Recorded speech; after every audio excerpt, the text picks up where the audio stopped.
What up, people? We have a podcast going now. It's called Crowd Pleasers. I'm here today with Something Major Band. What's up, guys? What's up? My name's Mylon. Want to go ahead and introduce yourselves? I'm Tanya, the singer person of Something Major Band. I'm Joe. I am Will, the guitar player. I play keys. Guitar. Not sure. I'm Daniel. I'm the bass player. And harmonica. I play harmonica sometimes as well. My name is Dave Hamar. I am the drummer. I didn't know I was supposed to say what instrument I play. Well, we couldn't. Obviously. It's got to be clear. It's definitely You play the crewmar. The crewmar plays him. Yeah, so we're going to kind of get into your story, your background.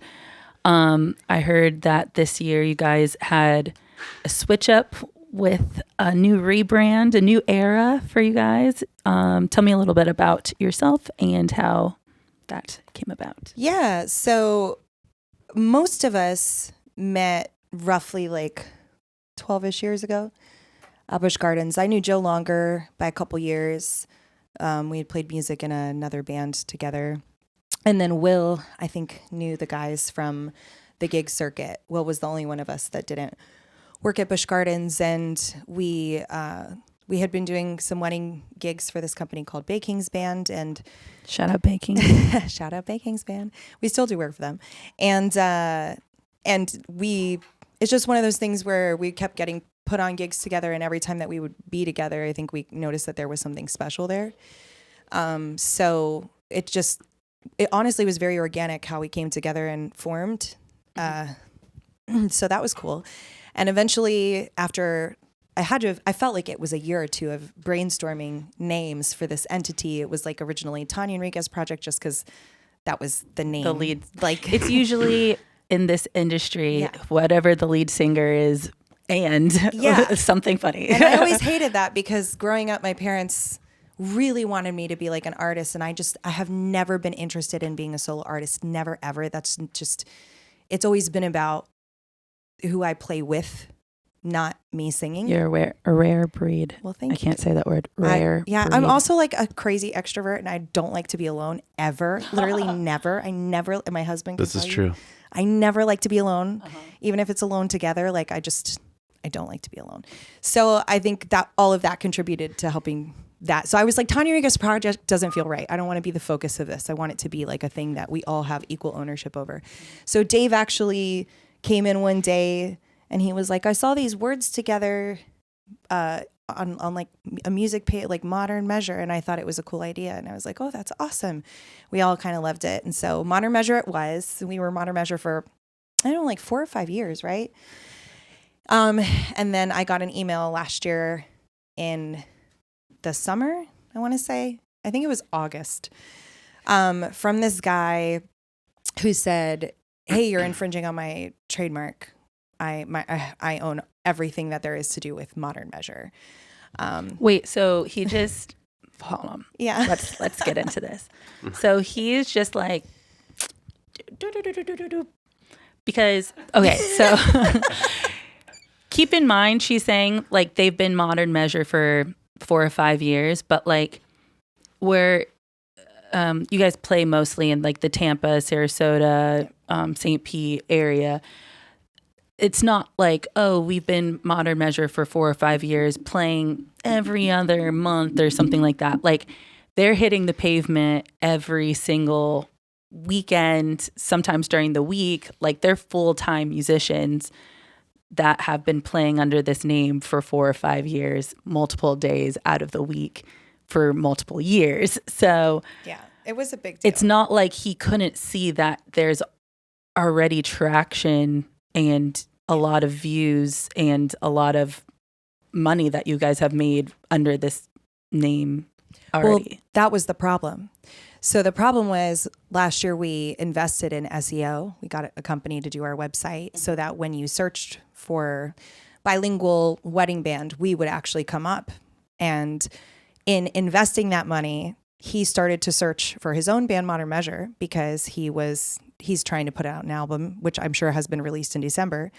And Don't give him any. all that You'll never get money from us. No, I'm kidding. I don't even know this guy. I'm just all like that came up was us. He's all right. We eclipsed him, and he was pissed.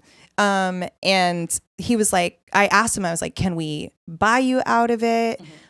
Is there anything that we can do? And he basically said, no, this is my entity. I've had it for 9 years. It's mine, and you need to stop. So the first thing I did was contact a trademark attorney, and they asked me all of the details, and they did research into his trademark. And apparently this guy not only has paid to renew the trademark every year, but the last time that he did it, paid for like the highest level of trademark, which precludes anybody from using anything even close to that name.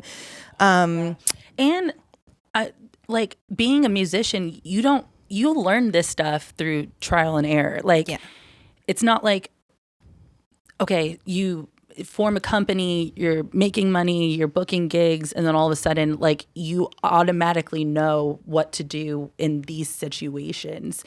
Well, and it's so common in our industry that people just have the same names because we're just a bunch of cover bands. I mean, if you look on the internet, Mixed Signal is a huge band in our area. If you look, there are at least 5 across the country. Who cares? I mean, it's the same as Swipe Right. I mean, there are plenty of bands with these names. Yeah. It's just nobody cares enough to trademark them and say, you got my name. But this guy did. We picked the one name for the one guy who really, really gave a crap. Yeah. So, we had no choice but to rebrand because the trademark attorney said, not only can he come after you legally, but additionally, he can contact every single venue that you play at and say, if you hire this band, you're infringing on my trademark. You're an accessory to infringement, and he can ruin your life.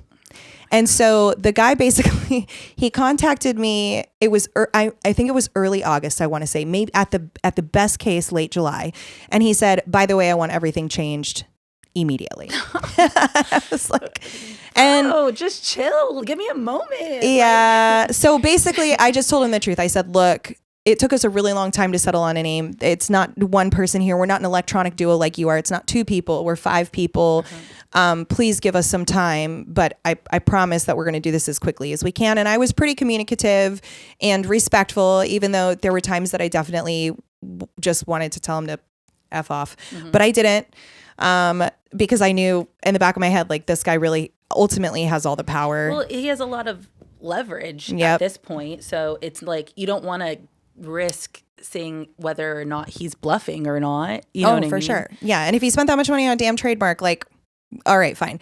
So we all had the names, and we had this whole chat, and it was like some people got GPT involved, and we were laughing at like the crazy names, and it was just nothing was really resonating, and we kind of vaguely. What's like the weirdest one? Oh God. Do we have it? The something syndicate. Do you have them? I'll let Dave pull them up. There were a few highlights, and one of them I thought the was Groove Syndicate. I no, think the was Groove one Alliance of, was Groove really Alliance cool. was one of them. I don't think it worked for that. this, but it's a really cool name. I think Will came up with that. Maybe for like a jazz fusion band or Yeah, something. Yeah. All the names just felt so niche. And my mother was like, you need one with a Spanish word in it. And I was like, but then that scares off the American clients. And we do a lot of just American. We're bilingual. I liked the Band-Aids. The Band-Aids was very I funny. like that. Yeah. That's good too. The Band-Aids was funny. I also like the one Kelsey came up with. Are you actually going to It's say my that in the favorite one. podcast? Go ahead, fine. What was it? The skid marks. That's right. That's like Kelsey- a punk Kelsey's band. my was the winner. 14-year-old daughter, by Yeah, the way. straight up. There were like other ones punk. that we It's liked. What was the one that you and I liked? The John Legend song? You're asking if I remember You move or Green something? something? No, it was called Safe Room. Save Room. Save Room. Same from Yeah, but we liked Save Room. I was like, oh, that's like a cool thing, like Save Room. But at the end of the day, we're an event remember that, band primarily. And so we needed something that felt elevated enough to be an event band, but also not so uppity that it's not something that you could have playing at Krabby Bill's on Indian Rocks Beach, which we also do. So we were talking about musical terms that aren't overtly musical because we didn't like that idea either, and landed on major, which is like a play on words, right? Because it's major chord, but then it's also major is a word. And then Joe said something major, and it took me a second. And I was like, oh, wait, I think I like that. And the minute that I heard it, it was like, that was the one that I kept coming back to, and I couldn't really get it out. Did you find them yet? You probably have to go I way found the deep. inappropriate ones. Oh, okay. Let's hear 'em. Wait, what are you looking at over there? Do it. Send it. Hold on. Well, I've scrolled past them, so Oh, man. Oh, no, I think I can pull up Scott's chat GPT ones. But anyway, so something major, the deadline was rapidly approaching, and it was kind of just like, we just took a vote. And I think Dave maybe was the only one who wasn't like 100% like, I love it. And I mean, but it's like it's the best you can do on a short timeline. Okay. And after we changed it, I had so many people that were like, oh, I like this so much better. And I've noticed that our older clients have a much easier time, because I can't tell you how many people butchered Modern Measure, like the Modern Music Band, the music. Yeah. Oh my gosh. Modern music band. Come on out of it.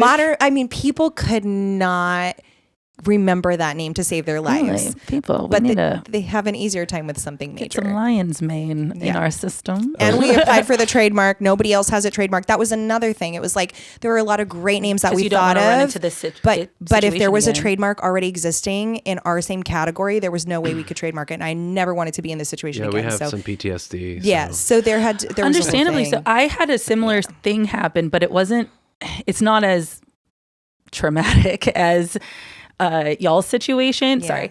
But I it was found really frustrating nonetheless. So I put all of my original songs out under Mylon. Like, that's my government name. It's kind of like a one word, like Madonna kind of thing. Right. And I didn't really want to go by my last name necessarily, because I just have some kind of, I don't know. I don't know if it's like the people pleaser in me, because the way I grew up, I have, I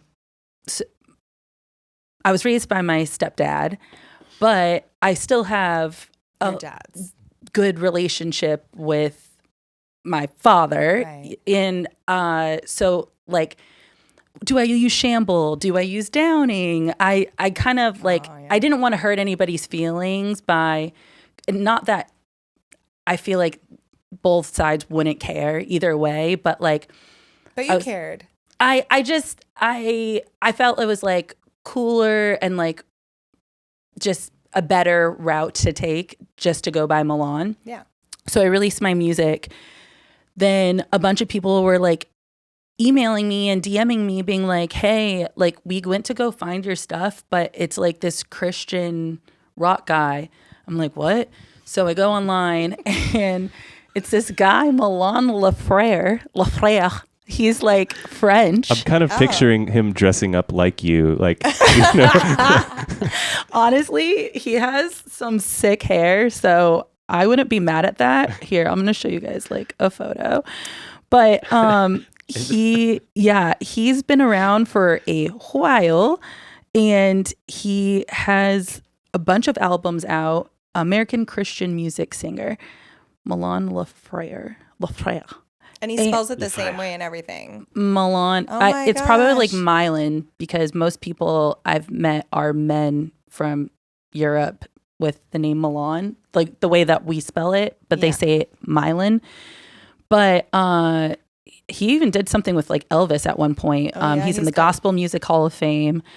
But it got to the point where all of my royalties and everything started they got intertwined with him. So I had to contact Spotify and iTunes and be like, hey, can you guys like situate this? I even contacted my PROs to be like, hey, his music and my music are completely different. And it still kept getting mixed up. And you couldn't look up my stuff. Like all of his stuff was coming up first. Yeah. And so I took all my music down eventually and re-released it under, I was like, you know what? My name is Mylon Shamble, so I'll just go by Mylon Shamble. But it's those little things that like, I literally had to like re-release all my songs. And I'm like, do I have the stems and like all the sound like mixed on this? Like, do I still have this? I wrote this like 10 years ago. Like, it's just a frustrating thing. So people learn from our mistakes as artists. That's right. Check for traffic, website, because there was a whole list of criteria, right? It couldn't have a ton of competing online traffic because we had already invested a ton of money in the SEO for the other name. And so our funds are not limitless, right? Like our investment amount is still the same. And now those SEO people have to go and redo the SEO. So what our investment that would have gotten us probably twice as far will only get us half as far now because they did half the work already. And now that they're going to use the other half to. So I needed something that didn't have a lot of online competition. Yeah. That was one. The missing piece. That was another one that we liked. But it's a furniture store here in Tampa. I thought about Say Yes. That was the one I thought we liked. Yeah, that was one that we liked, but it's a furniture store here in Tampa that they also have trademarked. And I was like, they're in the same area. If you look up Missing Piece Tampa, they come up because they've been in the area for years and they have 2 locations. So I was like, forget that. So no online traffic. Like you want minimal competition so people can actually find you. You want to make sure that you can get it trademarked, speak with an attorney because they can do beyond a basic search into all the different categories and like what trademarks people hold that might be close because believe it or not, it's not just the name. Like you can't have a name that's even close. Like he told me, he said modern measure, like you wouldn't even be able to do new measure because it's too close to modern measure in the same category. He said, it doesn't even have to be the same words. It could just be the same implied meaning. But if it's in the same category and they hold that level of trademark, like your host. So yeah, do your research. But here are some hilarious ones. I'll give you some that Chat GPT came up with here. I found a couple too that I thought were highlights. Go one ahead. of them was 5 bros and 1 hoe. Yeah, that was a good one. No, 5 bros, 1 hoe. And then I love that. One of my favorites was Only Bands. That's good. Yeah, I thought that was pretty good. That should be a music festival. The Only Bands Music Festival. Yeah. I always like Tanya and the Bitches. I've joked for years that that's our band name, but I don't think it's family the appropriate. band name behind. Yeah, closed Tanya and the doors. Bitches was one I always like. Yeah, like these are just so cheesy. I mean, we're talking We're all like the learning Groove something. Syndicate, Velvet Vibes Orchestra. Ooh. VVO. You know, That sounds sensual. VVO. I know. Starlight Serenade, Majestic Melodies, Signature Sound, Alto and Ember. I mean, Resonance Drift, which sounds like a video game to me. I don't know why that's like Fast and the Furious vibes to me. Fuego Whisper. Fuego Whisper. Like these are so funny. But yeah, needless to say, Chat GPT did not come through on the name. But yeah. Darn. But I'm very happy with the new name. It's good. I really, really like it. And I think it fits you guys and Thank you. the dynamic that you have to balance between being corporate but also doing the fun gigs and like making yourself not be like stuffy. You know what I mean? And it is like a slogan almost and a name. Like we will make your event something major, right? Oh, I like that. And Dave had a really cute idea that I think we're going to try to implement for the website that we talked to the team about, but it's like a major birthday party, like a major wedding, like all these different tabs to show, all the different events that we can cover. What about a major funeral? Oh my gosh. I've done a funeral. I've been hired for Really? Actually, I've done it twice. It's The horrendous. same And funeral shout out- twice? Well, it was the same family. No, it's wow. actually a really beautiful. It was a really beautiful moment, believe it or not, even though obviously it was like sad. I sang, I actually got it through Koya. What their band is Well, what band? the big one. Where I play with them? Gin Joint Collective. Or there are other bands? Not at Gin Joint. Like don't the know. big one. They've played with a few bands. Are you I'm talking not about sure I know. Decades Rewind? Yes. Okay. It was Joe a didn't gentleman remember. from that band. Okay. His I think it was their grandparents died. And the grandpa passed away first. And they needed someone to sing what it's like, oh my God. Why am I drawing a Amazing blank? Grace. Yes. I've done enough. Sing funerals Amazing to know. Grace.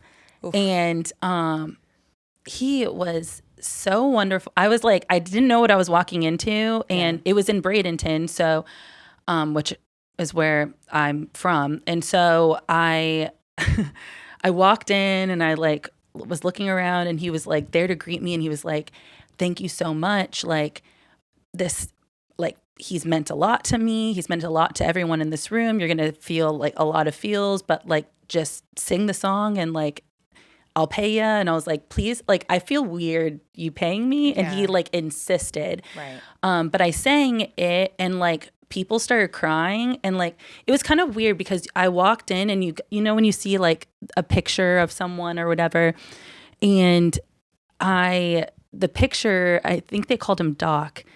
And you could just saw like how much someone was loved in the room. And it was like an odd experience to take in of being like, wow, this person lived such a life. And then like I sang it and I don't know, something kind of like took over me like spiritually in a weird way of being like, wow, I really need to do this song justice.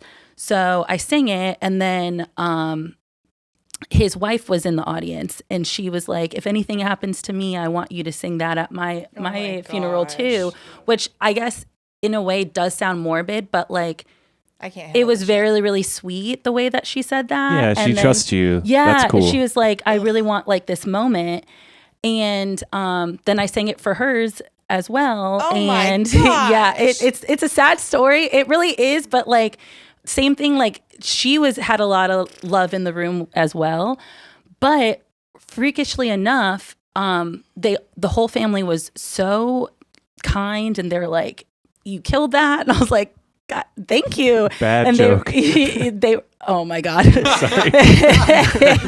And then they were like, oh, do you want to go and get food with us afterwards? And I was like, sure, I guess. So I went and got food with them. And it was right after, I want to say it was probably like a year and a half after I closed up the whole Idol era.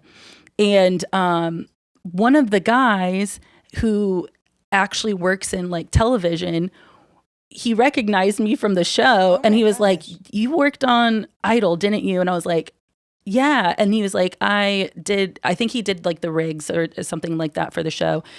And then at that moment he worked for Yellowstone. Oh yeah. I think. Yeah. So it was like a weird, like full circle moment, Wow. but yeah, it was, there was something about that like I will keep with me forever, because it was so moving. It is so special. I am like a sympathetic crier, and if anyone is crying, I will cry, even if I don't know you. Really? And every time that I have to sit in a funeral, I've done many, but I really actively try to avoid doing them. You tear up at weddings too. I know. see you all the time. I do.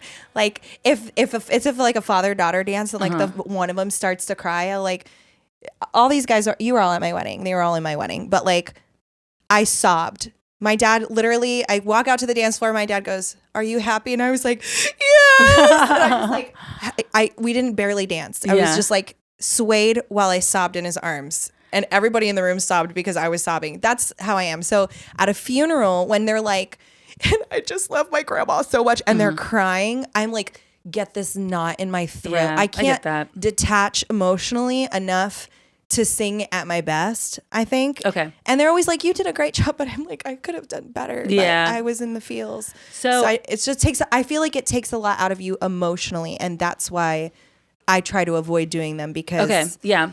I'm you not, don't want to like, I don't want to shut off the emotions. Yeah. Because then it'll be cold and I can't give what I need to the music. But if I don't shut them off, then I'll be sobbing with the rest of them.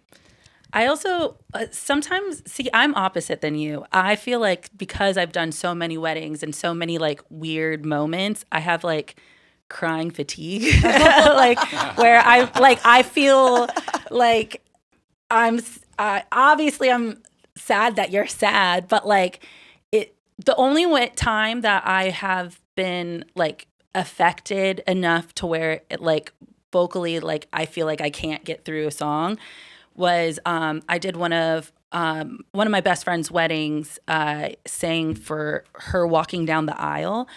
And her mom, right before, and she was like, "Are you sure you're going to be okay?" And I was like, "I'm fine." And I was like, "I've done this so many times. Like, and I've had like a couple glasses of champagne. Like, I'm fine." And Mia, she was like, "Okay." Literally, her name's Tiffany. My friend comes down and I see her, and I'm also in this wedding, Right? You know, and I'm very close with them as a couple. So I saw her walking down. I literally was like, and I was like, "What is this coming over me?" And It's impossible like, to sing when you're crying. Like, everyone's looking at me. so Everyone's looking hard. at her. I'm like, "Stop looking at me." Oh, wait, but I'm singing, so I get why you're looking at me. It was just such like a. I get it's not, you don't have control of You yourself, don't. and so that's what you want to like. Yeah, because you hold it all in your throat. Like when you're trying not to cry, like your throat tightens, and you're like, "Well, how can I possibly sing like this?" I literally was like, and I was like, "Oh, I'm sorry. It's don't the put this. worst. Don't record this to the camera people. Take this out."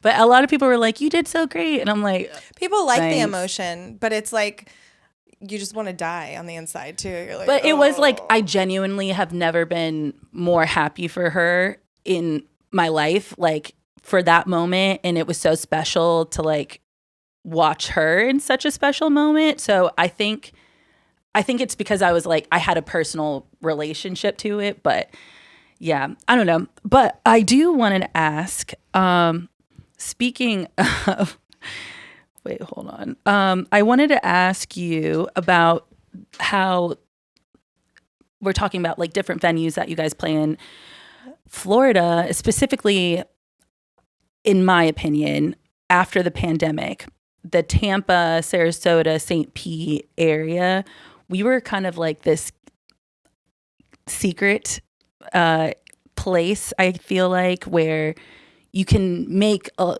good, decent living being a full-time musician just with the venues and what they offer.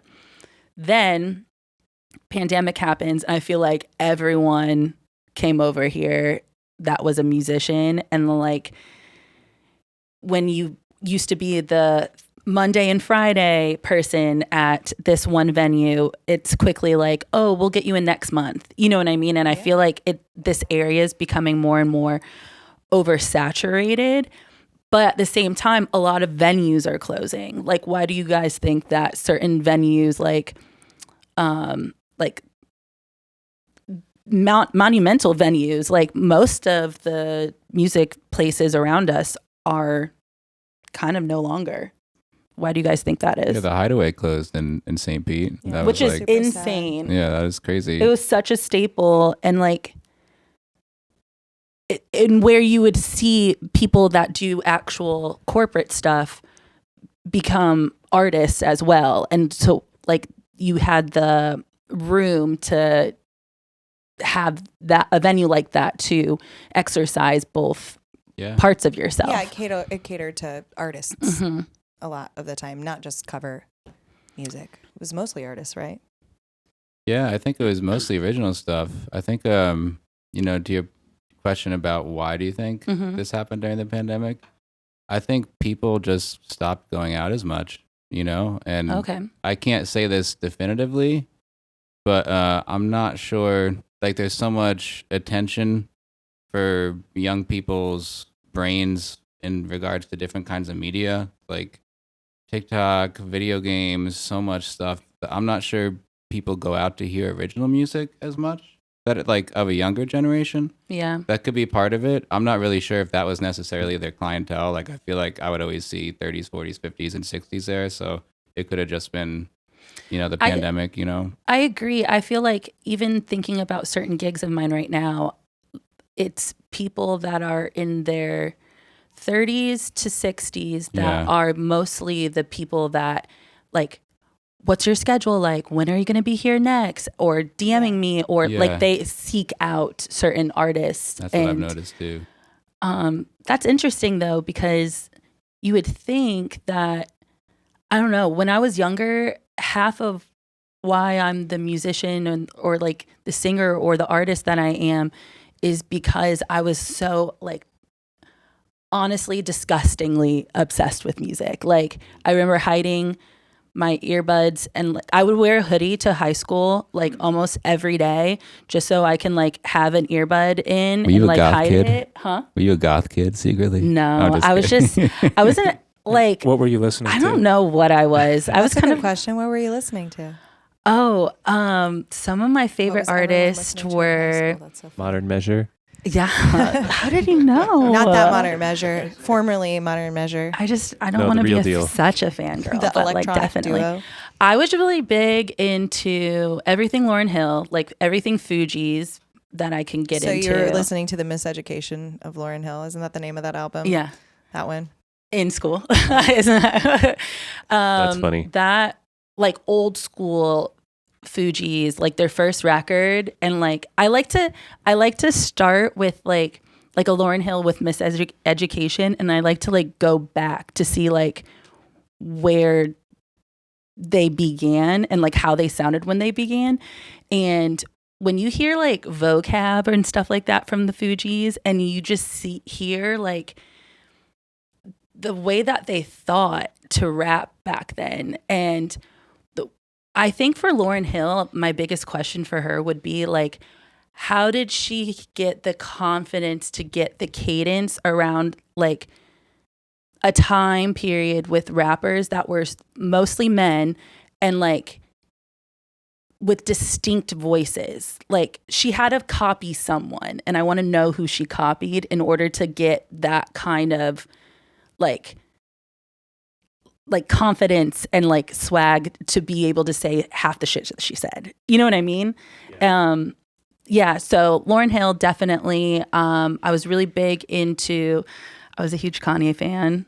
And honestly, though he like take his personal life out there, I just like to hear where he's at still. I don't always agree with where he's at, but I think it's interesting to watch him too. And like, I'm also originally from Chicago, so I had like a heart tie with him and everything that he did with the city. I was an Avril Lavigne girly. I was Avril. Oh, Avril's my whole heart. I just went to New York. I flew to New York in September to see Avril Lavigne in concert for her greatest hits was tour. she amazing? She was. I saw her. She's my whole heart and my soul. I wish I could have heard all four of her, like her first four albums, and I would have just been like, I would have spent 5 hours there listening to them all. Complicated is such like, to me, that's for the 90s women who loved Alanis Morissette. That was on my Yep. the 90s women who loved Alanis. I feel like Avril's our Alanis, like the inner angsty bitchy side of us, but it's like also sweet, but also like, I feel like I grew up with Avril because when she came, I was like the same. I felt like I was pretty much the same age that she was when she. did you get the PacSun like chain jeans? Dude, well, I always had, as you see, I have curly hair, so I could never get my hair like stick straight like Avril, like back in the day. But yeah, like the tank top with the super low rise, like baggy jeans with the tie and like raccoon eyeliner. Like I just wanted to be Avril. And actually, everybody always asks me, why don't you ever, this is like maybe a cop-out answer, but why don't you ever write? Like, I feel like you would be a great songwriter. You should write. And I'm like, I don't write because everything that I could ever want to say, Avril already said perfectly. Like dead ass. Like I could not think of any better way to say the things that I would want to say. What was in your high school arsenal? Weren't you Ben Folds? Music? Oh, I listened to a ton of Ben Folds. Yeah. But before that, I mean, if you go back, MP3 CD player, LimeWire, BearShare. Well, I used BearShare. Kazaa. A lot of people don't know what that is, I guess. You would use BearShare. Hey, you LimeWire elitists. I listened to Linkin Park. Oh, yeah, dude. let's go. Yeah. It starts with one thing. I don't listen to know Linkin why. Park too. It doesn't even matter. What a how funny hard you band. try. I was into all that rock. My brother used to make me know? listen to 98 Rock every day on the way to school. What do you mean funny? Go on. It was just rock with like Like this the rapper rap? guy. Yeah. It's like Yeah, Daniel always. it's a very Kind of- interesting mix of always musical elements Daniel be that talking really shit came about Linkin together. Park. You have to have the nerve, because it's one thing to be like, let's put rock with rap. But remember when Korn released that one song and there's like that bullet yes. in the music video? Yes, I know exactly what you're and talking he like about. scats in it. Yes. And it's like, I don't hate that song, but I don't love that part. You know what I mean? It's like Kid Rock's first hit was like rock rap too. I right? love Kid Rock. I'm not even gonna lie. I saw him live, Yeah. and Sorry, I said a bad word. I'm sorry. No, you Children can. don't It's listen. a podcast. There, no one's gonna yell at me. Fuck shit, damn ass fuck. My Grammy might, but it's okay. Sorry, Grammy. No, she's heard me say it before. She's just like, I don't know. I was walking around with a lot of movie soundtracks too. Oh, And I think I was probably the only kid listening to that. Were you like And I felt John Williams movie soundtracks, like Hans Zimmer, Danny Elfman, definitely. Danny Elfman. John Williams. like because you were interested in the time in scoring, or Probably. Yeah. It was just good music. I love Just that. good music. What's your favorite like movie soundtrack? Oh, that's a good question. You want us to give you time? You'll come Yeah, back. let's What were you have some listening dead air to? while I think about that. Well, in middle school, I definitely liked Korn. did like oh Korn? yeah. Really? Oh, I loved Korn. I would always listen on the way going snowboarding with friends. Oh my gosh. But I'd say what I really liked was just old school singer songwriters and like singer songwriter kind of bands. So Jackson Browne, the band, and then Ryan Adams, not Brian Adams, but do you guys know Ryan Adams? I don't. I didn't even I know the think I band do. until I did that one gig with you and you sang Yeah. that one song. Ryan Weight. Adams was like a singer songwriter that kind of came out at the same time as like the White Stripes and the Strokes. Okay. But he was more like weird indie singer songwriter and like country, so kind of like a mix, but not like pop country, like kind of just like alt country. And Dave Matthews Band. Yeah, Of course. Dave Matthews. A lot of Dave Matthews. Did you like John Mayer? I love John Mayer too. Yeah, loved him. Did you love him as much as Korn? Way more than Korn, as it turned out. Well, middle school me, obviously Korn with a K. Yeah, Korn with the K. That was it, but not high school me. Daniel has an interesting. He was listening. He was a weird kid. I'm gonna tell you that. Wow. It's true. We all were weird kids, though. Yeah, I he was was- listening to. He was. Well, I grew up in Mexico, as you guys probably know, and my older brother, he liked what every other 90s like teen person was listening to, which was Nirvana, basically. Mhm. So I What about listened to Molotov? well, that too. Molotov from Mexico. It's awesome. But so I listened to pretty much everything that my older brother was listening to. He's 5 years older than me. So sorry, my voice is scratchy. But then when I got to the US, it was weird. Through like in my home, I guess like there was a lot of Latin music being played. But then for whatever reason, I took like I was a total wigger. I was like 100% listening to like 50 Cent, G Unit, like all these artists that were Honestly, just like coming out. 50 Cent What? had Weren't you such into a Biggie? chokehold. Biggie Smalls, dude, Yeah, he loves incredible. I'm Biggie, still into yeah. Biggie right now. Not so much the other ones that I just mentioned, but Biggie is like so good. 50 Cent, he had like He had some bops. for sure. that. I still remember that like album cover with him like with the abs and the Yeah, like yeah. the bullet going through the Yeah. and all like the window. What is it? Get Rich Die Trying? Yeah, that was like that had a like chokehold on society. That was- whole Yeah, dude. album. I was more into Eminem than 50 Cent, but I Yeah. was big Oh, into Eminem too. for I a liked while. Eminem too. For a while. And then once I started Big playing, time.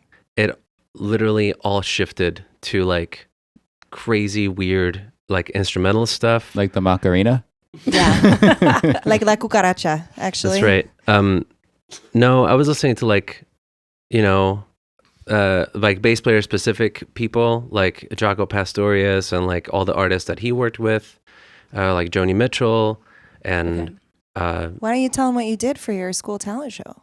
for talent show when so it's weird. I listened to a lot of Rush when I first started playing bass. Okay. Before I knew about any of these jazz guys, Geddy Lee was basically the person that kind of had a hold on me for all of the, for basically, I would probably not be playing bass if it weren't for Geddy Lee, like stringing me along the whole way. And then for my school talent show in my 8th grade, I had a friend, his name was Dan Ferrer, and we played YYZ, which is like this crazy like instrumental like chopsy kind of thing between the drums and bass, and that's literally it, just drums and bass. Played this thing. We obviously didn't win because nobody cares about this stuff. But that's what I did. And anyway, then it all turned into like jazz and Latin stuff. Was that your there. first like, oh damn, like they didn't get it moment? Kinda. I already knew it wasn't gonna be a thing. He had like a little electric drum set pad, like for real. It was like totally not. Did you call yourselves Dan Squared? Bless you guys. No, Because you were both but Dan. it was great. It was a good time. I'll remember that forever. I think like half of it is like having the experience and saying like we did it. You know what I mean? Yeah. Like we followed through with like it's one thing being like I'm going to sign up for a talent show, and then it's like another thing to be like, okay, I'm going to sign up with my friend, and then my friend's going to say yes, and then we're going to figure out what we're going to do. And then we're going to have like a weird idea, and then we're going to follow through with doing that in front of everybody. Yeah. I think that could I think certain musicians have that moment, but like it can also go the opposite way where it's like you bomb and you never do something again. I remember. Did you guys do these things? Was this normal? I don't know, because my mother told me what I was doing. She was like, you're Really? going to be in this talent show, and this is what you're going to wear, and this is what you're going to sing. And I won every time, but I mean, it was all planned out for me. Oh, yes. No, Nah. I feel like I remember Not one even time close. I was Sounds terrible. in 4th grade, and remember the 3LW song that's like, players, they gon' play, and haters, they gonna hate. Yeah. Fallers, they gonna Okay, fall. so I came up with this whole routine. I had to perform it in front of my class. I like literally Dance stayed up moves all to night. No, that ain't yes. got nothing to do. And then Yeah. I had to perform it for like the lady, like the other teacher that was putting it on for like our grade. And like the whole, like, I think it was in 4th grade, the whole 4th grade. This is like an audition? Yeah. Okay. Basically, I had to like, I think our talent show was like by grade, like that we would send someone in for, so there'd be like a kindergartner, there'd be a 5th grade person, but like, yeah, that's the way they did it. I don't know. That's actually kind of weird. Sorry. You're good. It's kind of weird now that I think about it. But I went through all the trouble. I did this audition, and then this one teacher was like, I feel like that song's a little inappropriate. And I was like, my mom said it's fine.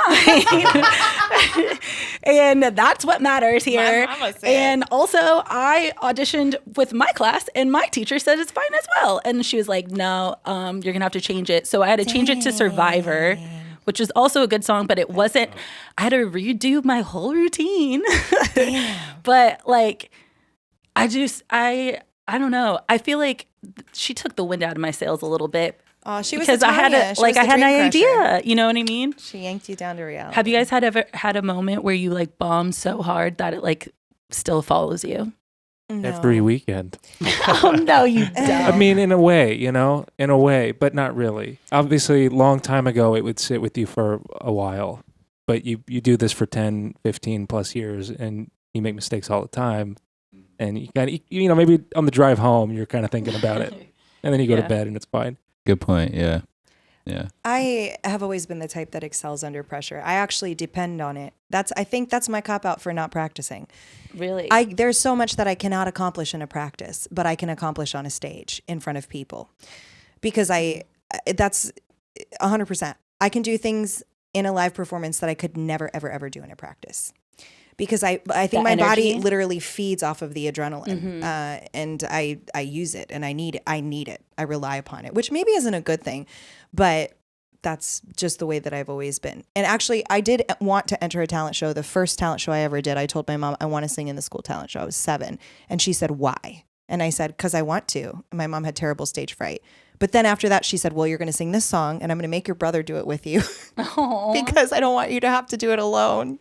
That is So cute my though. She's poor looking out brother for was you. like on this stage with me, and he wasn't singing at one point, and I like elbowed him, and I was like pointed at his microphone like, sing, bitch.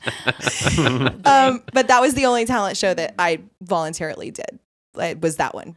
But she still told me what to sing and dressed me and did Do you my hair like and that all this though? stuff. Do you like I think there are certain artists that it's like, okay, I can do whatever, but there's certain artists that like to be told like what their deal is, what their package is, what their like just give me the song, give me the dance number, and I will do it. But there's also people that like the process, I guess? I think for me, I'm not naturally, I think the guys hate it when I say this, but like, I don't know that I wouldn't call myself an artist. I wouldn't even call myself a musician, really. I would maybe call myself a vocalist. As I've gotten older and I've been playing with these guys, I've been feeling more inspired to step outside of the box, because I was raised in theater, right? And in theater, you sing the song, how it goes, and you play the part and you wear the costume and the makeup and the hair. And that's what I came up in. And I happened to do these other styles.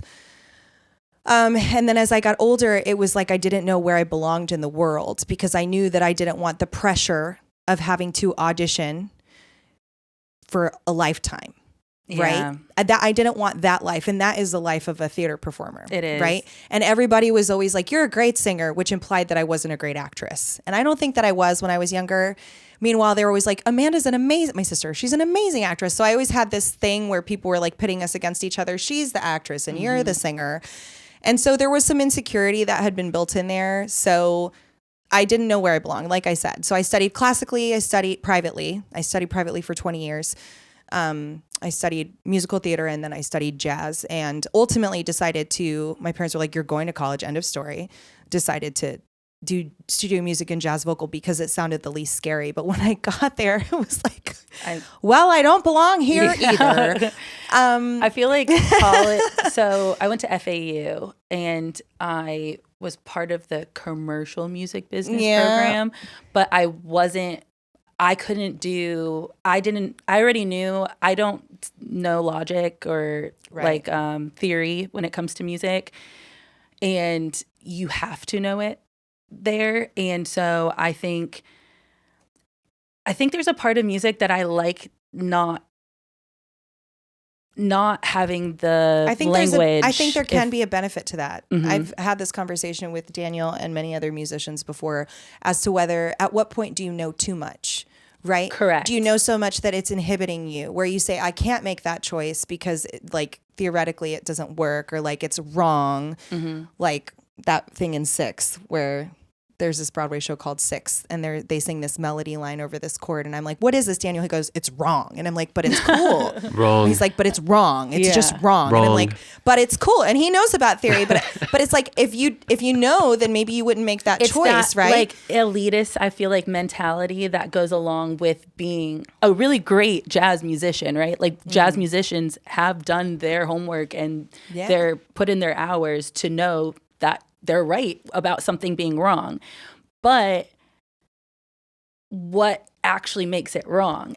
Is it because you know that it's wrong, or is it because I mean, it's just choices. But I think there's a beauty, like I hear, like when I heard you sing at the showcase, like a couple months ago, we were in the car and I was just like, Mylon thinks of all the most amazing things. And I was just like, thank you. So jealous. Happy for you. I love you. Absolutely hungover. Well, you sounded amazing. And my voice was shot because I came from that wedding that I cried at. So it was the choices that you made though. And it's like, I was like, she's like a jazz singer, and like you're just making these amazing choices, but it's so intuitive for you. And I think that there's a level of singer that like the more that you do it and the more that you study-ish kind of sort of by proxy of singing with these people and hearing like the different chords that they play and the substitutions, like that benefits somebody like me because I would otherwise be in a box.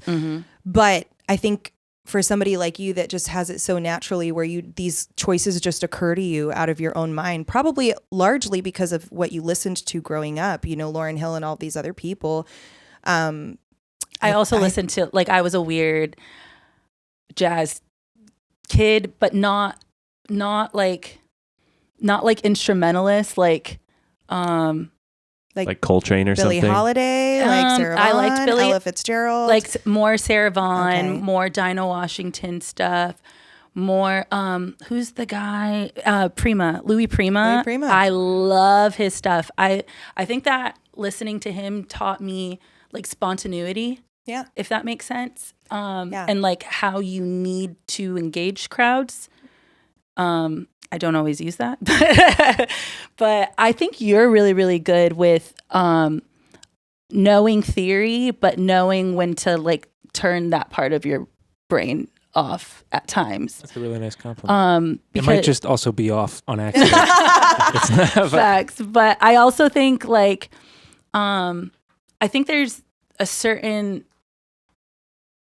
type of, I guess, vulnerability with that though too, because I feel like I've sang with you for a long time now, and I feel like I know when I'm sticking in my comfort box, and I feel like like the times where I'm like, no, really, I can't hit that tonight, or like you're like, we're gonna key change, but like not tell me, and then I'm like, you know what, I can hit that, let's go for it. You know what I mean? So I feel like you do have a good way of like using that and harnessing it from harnessing that energy with other musicians and stuff like that. It's very nice. It's always a dance, I think, for all of us playing with a singer, because you don't know necessarily if how much they want you to lead or take control or make a choice like that. Like maybe we should move the key. Mm-hmm. With both of you, it's very easy. You two are. That's very. I mean, nice. wouldn't you all agree? Thank you.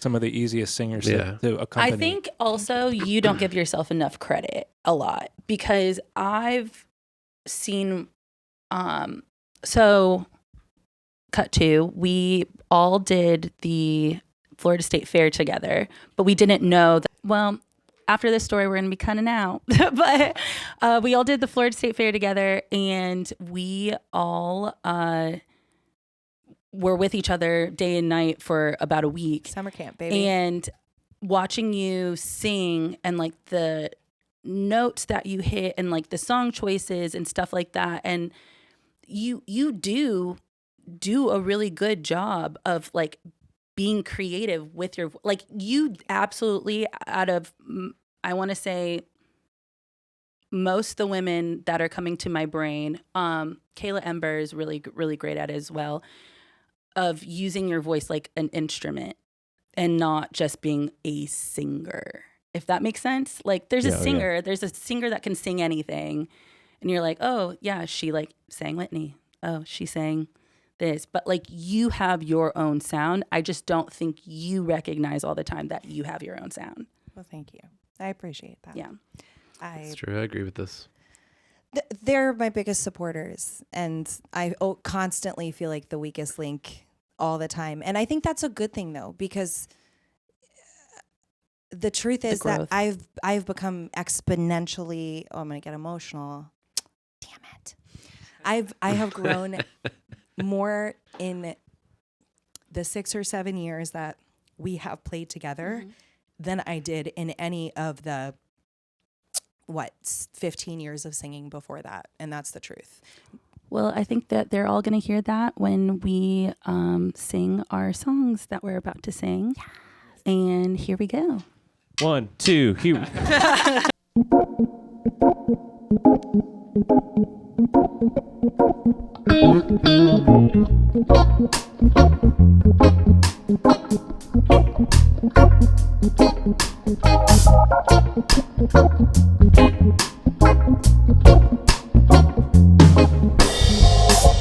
I'm driving around in a Chevrolet Beretta, back and forth to the local garage sales. Every other weekend, they supervise our visit. Yeah, the family meeting at Cracker Barrel, and I don't remember what was in my head. No, back then it was all I ever known. Doing the best with what we had. I guess that's all I could ever want. It comes and goes, but I need that shine. As the years, they stay on my mind. 99 in the summertime, 1999 in the summertime. It comes and goes, but I need that shine. As the years, they stay on my mind. 99 in the summertime, 1999 in the summertime. Oh, oh, oh, oh.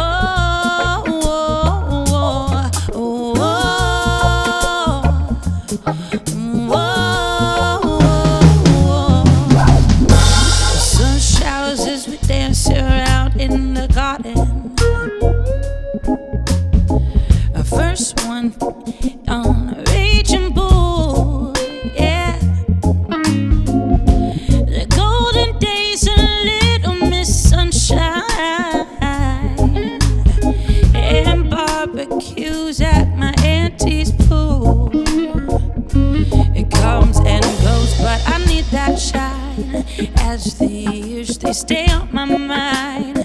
99 in the summertime. 1999 in the summertime. Comes and goes, but I need that shine. As the years they stay on my mind. 99 in the summertime. 1999 in the summertime.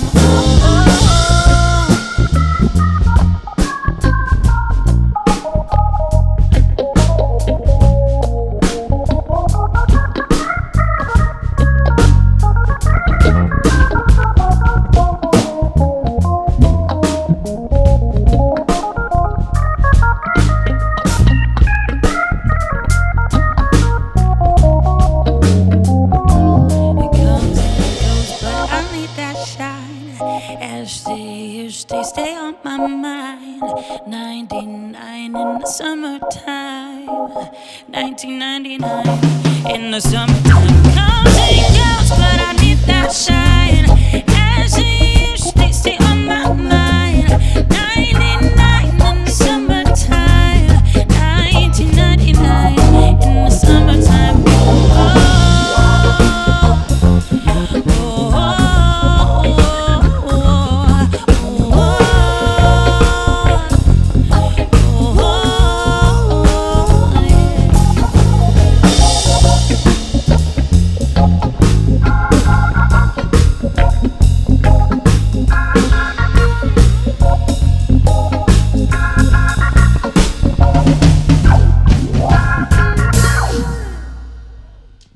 There we go. All right.